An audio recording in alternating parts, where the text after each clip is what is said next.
Pas facile de choisir ces écouteurs sans fil. Quand on lit les tests, ils ont l'air tous bien. Eh bien, on a fait ce guide comparatif afin de vous aider à choisir. Et vous allez voir que le plus cher, c'est pas forcément celui qu'on vous recommande le plus. Pour moi, à moins de 70 €, c'est les Nothing Air, entre parenthèses A. D'accord. Ouais, voilà. Donc ceux-là, avec le petit design transparent et tout. Exactement, ouais. Ceux-là, ils sont excellents pour toi, c'est Alors quoi? ceux-là, à ce tarif-là, à moins de 70 €, actuellement, à l'heure où on enregistre cette vidéo, effectivement, ils sont à 69, 68 €, ça dépend des... Et ils seront peut-être en promo à l'avenir. Ils seront certainement en promo à la boutique en promo à l'avenir, effectivement. Ouais. Alors pour ce prix-là, vous avez droit à un son puissant, équilibré et plutôt entraînant, donc c'est assez agréable. Ouais. Il y a des transducteurs quand même de 11 mm à l'intérieur, ce qui est quand même pas rien pour des... Ça fait de la basse, quoi. Voilà, des trucs d'entrée de gamme. Très bonne restitution des voix. D'accord. Ouais. Restitution intelligente aussi des basses fréquences, rapport justement à ces transducteurs qui font vraiment le boulot. La scène sonore, on l'a trouvée en fait immersive et plutôt bien étagée. Ok. Par rapport, voilà, c'est-à-dire que on a l'impression en les mettant que voilà, il n'y a pas trop de fuite et on est plutôt à l'intérieur, on a une bonne écoute. Ok. En fait. C'est plutôt agréable. Il y a une réduction de bruit dessus ou pas? Il y a une réduction de bruit, ouais, tout à fait. Donc pour 70 €, il y a une bonne réduction de bruit d'ailleurs. Ouais. Et c'est une fonction qui est héritée des modèles supérieurs. Donc c'est pas mal parce que normalement les modèles supérieurs, je crois qu'ils sont à 110 voire 120 €, toujours chez Nothing. Et du coup, là voilà, la technologie descend sur le modèle d'entrée de gamme, les A entre parenthèses. Ouais. Elle est vraiment très très bonne cette réduction, elle est perfectible. Alors elle est perfectible, effectivement, à 70 €, faut pas s'attendre non plus à une bulle de silence, comme certains Bose par exemple, ou AirPods. Mais voilà, ça fait déjà le boulot de façon assez correcte. Ouais. Elle est modulable en plus, donc c'est-à-dire qu'on peut vraiment la faire varier en fonction de ses... Souvent tu la mets au max, quoi. Bah, l'idée c'est quand même de le mettre au max, mais voilà, il y a certaines personnes aussi qui peuvent ne pas vouloir que ce soit atténué au maximum. Encore une fois, déjà cet aspect de pouvoir personnaliser, moi je trouve que c'est bien parce que voilà, ça donne la possibilité aux gens finalement d'avoir le ressenti qu'ils souhaitent plutôt que de fixer les choses. Je vois dans le chat les gens qui disent ils sont stylés, pour le tarif ça a l'air honnête. Ouais, complètement, non, vraiment. Voilà, bonne qualité de son, j'ai dit, l'ANC est effectivement correct. Les appels téléphoniques aussi, parce que c'est toujours important, sont aussi de bonne qualité. Ils sont pas de très très bonne qualité, mais ils sont de bonne qualité vu le tarif, avec des dialogues qui sont toujours intelligibles, donc c'est assez agréable. Ouais. Donc, quelque part, j'ai envie de dire, si t'es pas un expert de l'audio, c'est peut-être celui-ci qu'il faut que t'aies, quoi. Ça peut suffire, ouais, effectivement. Après, l'autonomie, on est à 5h20 à peu près, de ce qu'on a mesuré. C'est pas les meilleurs. C'est pas les meilleurs, effectivement. Mais 5h20, bon, voilà, ça fait déjà le boulot. Sachant qu'il y a toujours le boîtier qui permet de les recharger aussi. Donc, on peut quand même partir en week-end juste avec son boîtier sans aucun chargeur, ce qui est aujourd'hui quand même difficilement compréhensible, même parce qu'on a toujours le chargeur pour au moins son téléphone. C'est le même port USB-C, donc on peut recharger le boîtier et du coup, voilà, l'avoir sur plusieurs jours. Et l'application aussi est très agréable parce que très simple et très complète. Et c'est la même application pour tous les écouteurs et le casque Nothing. Ah, trop bien. Donc ça, c'est pas mal, ouais. Est-ce que tu as des écouteurs à nous conseiller à moins de 100 € encore? Alors, à moins de 100 €, effectivement. Nous, on a testé les Soundcore Liberty 5. Ouais. Alors, Soundcore, c'est une sous-marque de Anker. Ah, je savais pas ça. Si, ouais. Qui fabrique aussi des vidéoprojecteurs. Oui, voilà. Non mais improbable les mélanges. Après ils font des robots aspirateurs aussi. Oui, maintenant. c'est vrai. Voilà, ils sont lancés un peu dans tous les domaines. Mais donc voilà, c'est la branche audio, on va dire, de Anker qui font principalement à la base tout ce qui est batterie, etc. Donc les Soundcore Liberty 5 qu'on voit à l'écran, donc déclinés en plusieurs couleurs. Alors ils ont une forme un peu particulière. On va dire au niveau de la tige. Ouais. Alors c'est une tige qui se pince pour avoir les commandes. Les commandes, exactement, tout à fait. Alors là-dessus, on a trouvé une signature en fait sonore qui est assez fun, dynamique et agréable. Alors à l'intérieur des transducteurs aussi. Alors c'est un mélange marketing un peu spécial avec du papier de laine, ils ont appelé ça. Donc on a compris que voilà, il y avait quand même un peu de plastique et un peu de papier par-dessus, mais en tous les cas ça fait le job en termes de signature sonore. OK. Vraiment. On a trouvé aussi une bonne réduction de bruit. Ouais. Donc ça c'est intéressant aussi parce que il y a une analyse. Alors il y avait les 4 avant les 5 forcément, et du coup dans les 5 il y a une analyse plus fréquente en fait de tous les bruits qui peuvent nous entourer, rapport à la puce, et du coup voilà, il y a une réduction de bruit qui est meilleure que les générations précédentes et qui est plutôt correcte, avec les discussions qui sont bien atténuées. C'est pas toujours évident pour des écouteurs, des casques, ça l'est un peu plus, rapport justement à l'isolation passive qu'on peut avoir avec les coussinets. Là, il y a quand même aussi une isolation passive avec les embouts qui rentrent à l'intérieur. Mais du coup, voilà, les discussions sont assez bien atténuées.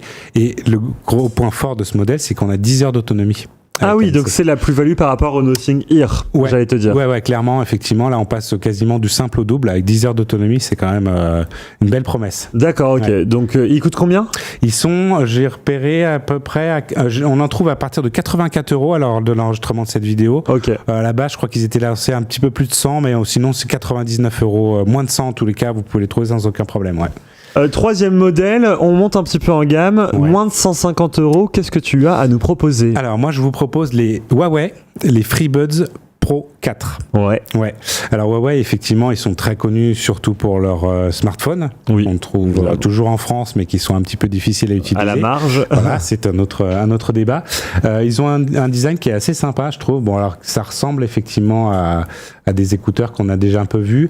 Ils ont une tige en fait qui est plate, qui est agréable parce que justement l'aspect plat. C'est sympa pour tout ce qui est commande, notamment gestion du volume, etc. Alors, ils ont une qualité sonore qui est quand même assez exceptionnelle, ces écouteurs. Ils sont dotés de deux transducteurs, notamment un pour les aigus et un pour les basses, donc ils sont imbriqués les uns dans les autres, donc ça c'est vraiment top.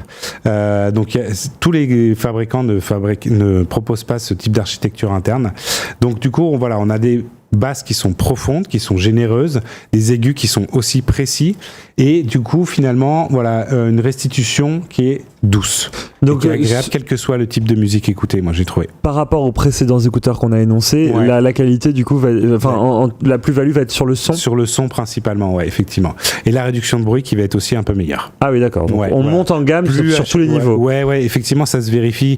Là, on va vous proposer prochainement des courbes de fréquences par rapport justement aux différents casques et écouteurs qu'on peut tester sur Android pour pouvoir vraiment comparer modèle après modèle sur la fonction de réduction de bruit, et on va voir que effectivement à chaque fois la courbe va de plus en plus haute. Ok. Donc c'est intéressant, ouais.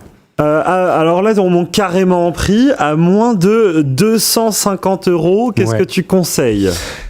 Alors, je les ai pas testés, c'est vrai, mais j'ai lu en long, en large et en travers le test de Nico quand même qui nous a fait sur les Apple AirPods Pro 3, donc ils sont placés à 249 €. A priori, pour moi, ça risque d'être quand même une bonne référence à moins de 250 €, voire la référence à ce prix-là. Donc, on a parlé de la réduction de bruit, qui est meilleure en fait, selon Apple, en tous les cas, pour l'instant, en attendant tous les tests qu'on va pouvoir vous proposer sur Android. Si c'est pas déjà publié, ce sera très prochainement, vous inquiétez pas.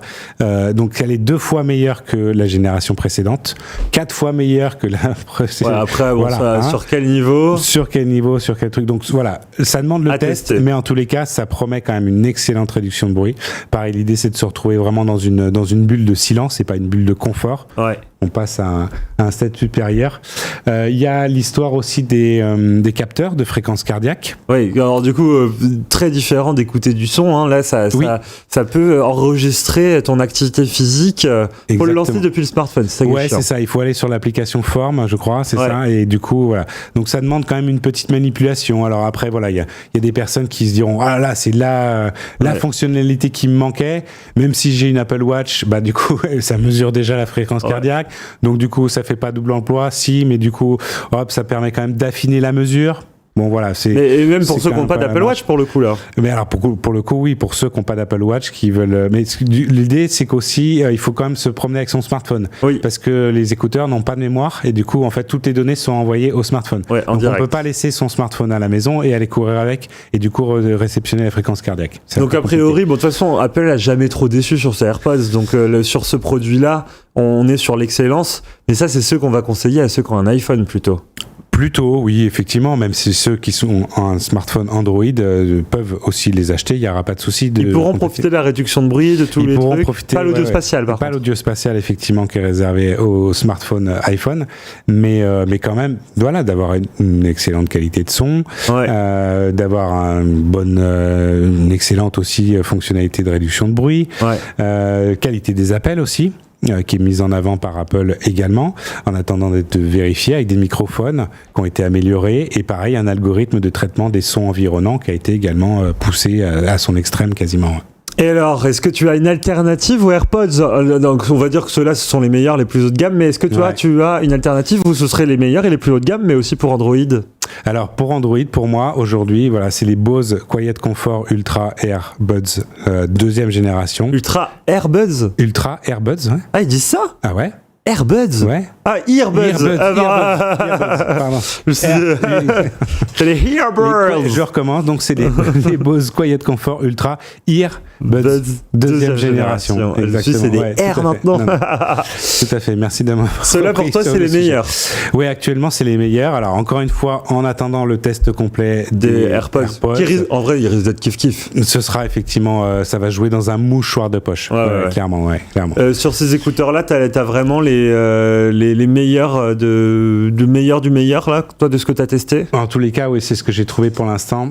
Une ANC qui est à l'heure actuelle renversante, inégalée, clairement, meilleure que la génération précédente. Elle est modulable, elle est personnalisable. On peut, dans l'application, il y a 3 modes par défaut. On peut soi-même ensuite choisir, je suis au travail et du coup je veux un mode en mouvement, pas en mouvement, et du coup moduler le niveau de réduction de bruit en fonction de ses attentes. Il y a une dizaine déjà de modules qui sont déjà préconfigurés.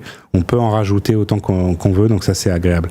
Le son, toujours basse profonde, aiguë très détaillée aussi, ça c'est très agréable, meilleur que la génération précédente, on en a un petit peu parlé tout à l'heure. Le confort également, ça c'est top aussi, mode transparent naturel, qualité des appels aussi améliorée par rapport à la précédente génération, moins de voix un peu robotique, ça semble plus naturel, voilà, la conversation c'est agréable, connexion multipoint stable.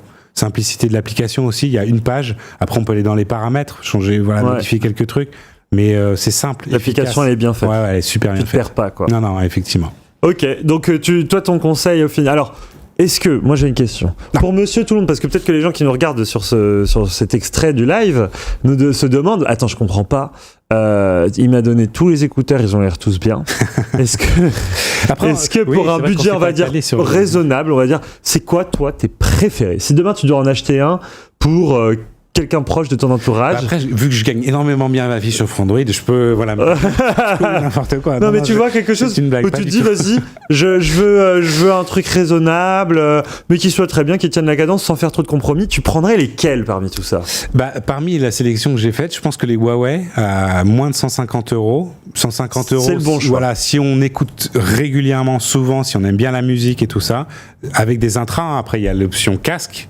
C'est un autre débat, c'est autre chose. Mais en tous les cas, pour des intras, je pense que 150 €, ça me semble pas être un budget extrêmement élevé. Et il coche énormément de cases. Donc tu les écoutes et tu te dis c'est le bon choix, quoi. C'est le bon choix, effectivement. Ouais. Ok.